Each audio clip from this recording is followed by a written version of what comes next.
اللہ ایک سمجھنے کی بات ہے، نقطہ میں سمجھانا چاہ رہا ہوں۔ رسول اللہ صلی اللہ علیہ وسلم ایک، مانتے ہیں نا بابا اللہ ایک ہے، رسول اللہ صلی اللہ علیہ وسلم ایک ہے، قرآن ایک ہے، کعبہ ایک ہے، تو فقہ بھی ایک ہونا چاہیے تھا نا؟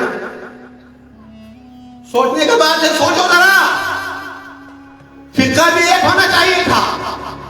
اللہ ایک، رسول اللہ صلی اللہ علیہ وسلم ایک، کعبہ ایک، قرآن ایک، تو فقہ ایک نہیں ہونا تھا؟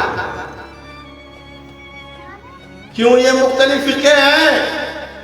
یہی اللہ کی محبت ہے اپنے حبیب سے کہ لِيُظْهِرَهُ، آپ کی ہر ادا کو ظاہر کرنا تھا، اس لیے اس نے مختلف فرقے کو کھڑا کر دیا۔ فرقہ کیا ہے؟ قانون کی تشریح ہے۔ فرقہ کیا ہے؟ قانون کی خلاف ورزی ہے۔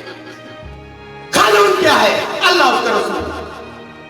دیکھیں میرے اور آپ کے آقا معلم انسانیت، اس میں مسائل کا حل ہے، تھوڑا غور طلب نقطہ ہے، آج نے بتایا ہے، کیونکہ آج سرکار نے جب فرمایا میں آپ کے پاس چھوڑوں دو چیزیں، ایک قرآن ایک میری عزت، تو آج جو مسائل ہیں، آج جو فرقوانیت ہے، آج جو لڑائی جھگڑے ہیں، آج جو نہ مسجد محفوظ ہے، نہ گھر محفوظ ہے، نہ بازار محفوظ ہے، فرقہ واریت کی وجہ سے، تو اس کا حل کو نہ کیا تو کوئی بتائے گا؟ نبی تو آنے والا نہیں ہے، وَلَا خَاتِمُ النَّبِي لَا نَبِي بَعْدُهُ، کون بتائے گا؟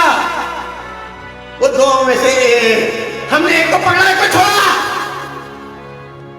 دونوں کو پکڑنا